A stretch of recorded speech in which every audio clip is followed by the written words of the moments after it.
What's up guys, I'm Nick and this is Build Dad Build, a place where we believe if you're gonna go back to school, do it online so you can do it with the whiskey in one hand. So we're gonna do a little power carving 101. In this video, we're mainly gonna talk about carving with the Dremel tool.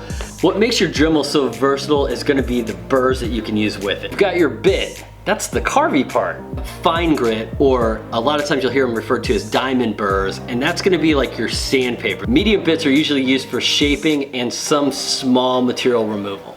Then above that, you've got your very coarse or very aggressive burrs.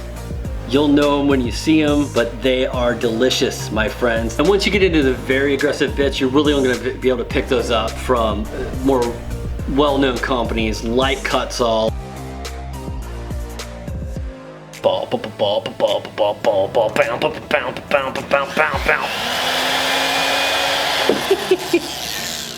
Check this out.